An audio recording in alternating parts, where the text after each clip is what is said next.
All right. Hi, everybody. Welcome back. And for this month, for the next 2 weeks, all of my questions that I'm going to put on this channel will be for final exam review, and I'm going to go through different grades. This one is for the grade 12, Algebra 2, trigonometry at the highest level. This would be it for the BC students or Canadian students. This is grade 12 or pre-calculus 12.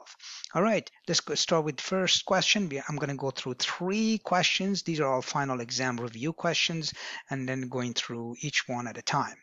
So first one, which equation represents the graph of y equal to f of x after it is vertically compressed by a factor of half and then translated 2 units to the left? Okay, so this is the function transformation unit. Well, so here it is. Let's go through it. So we have to make sure that we are underlying some of the key points. First of all, we have the vertically compressed by a factor of half. So if you start with y is equal to f of x, then the first transformation will be y equals to 1/2 f of x.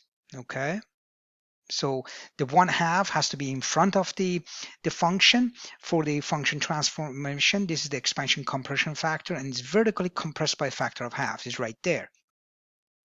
The next piece, which is right here, then is translated 2 units to the left.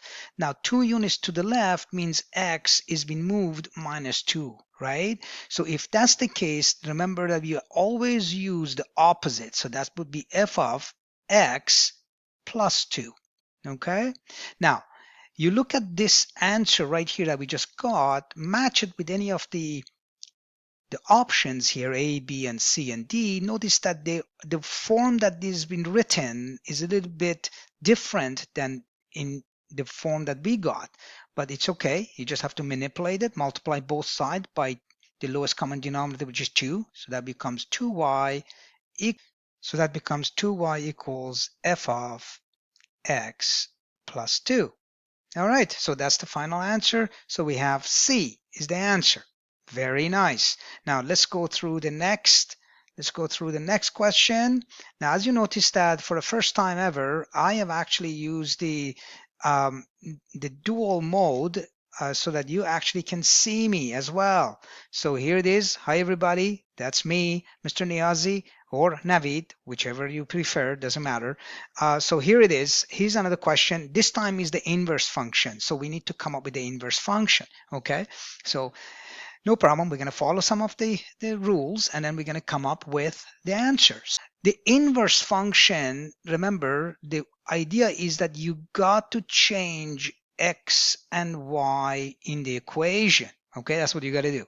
So let's do this. So we're going to change the f of x to y. So it will be y equals to 4x plus 1 all over 3x. Then we're going to switch. X equals to 4y plus 1 all over 3y. So every time I see x, I'm going to switch it to y and vice versa. Now we're going to go ahead and we're going to solve for y again. Multiply everything by the lowest common denominator. Let me change that. So my lowest common denominator is 3y. So here it is. Multiply this side by 3y, the other side by 3y. And what are we going to get? So we'll get 3yx equals 4y plus 1. Very good. Now, remember, we're solving for y. So we got to bring like terms to one side.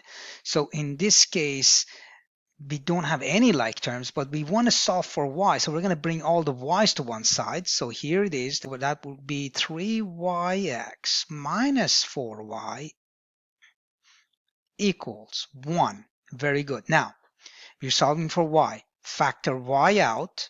You get 3x minus 4 equals to 1.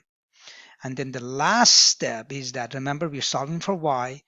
Divide both sides by 3x minus 4. 3x minus 4. So the final answer, y is equal to 1 over 3x minus 4.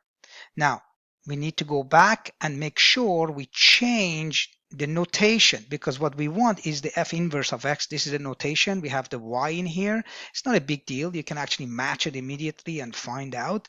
And that looks like that it's A is the answer. For the final answer, f inverse of x equals 1 over 3x minus 4.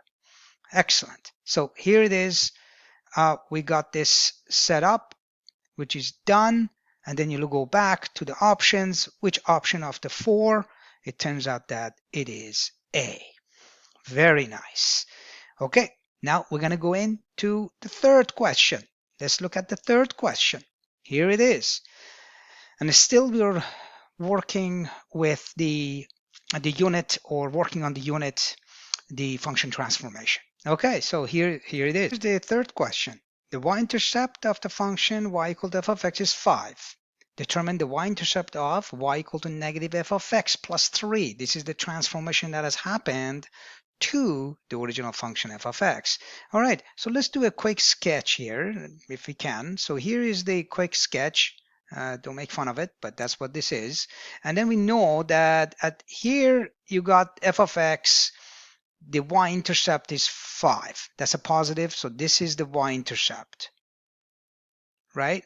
Now we're going to do the function transformation based on a given condition, and then we're going to see what happens. Okay, first notice that we have this negative in front of the function. So right here, this negative right there, well, that means reflection over the x-axis. That means this 5, the y-intercept, remember the coordinate of this point is actually, the coordinate is 0, 5.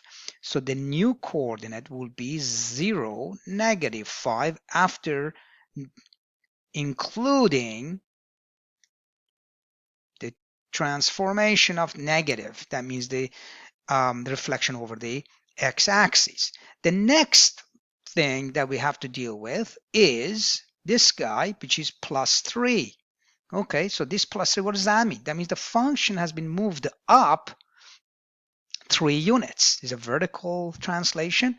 So negative 5 is going to go up 3 units. So when it goes up 3 units, this becomes negative 5 plus 3, that's negative 2. Okay, so the new coordinate, instead of being 0, negative 5, is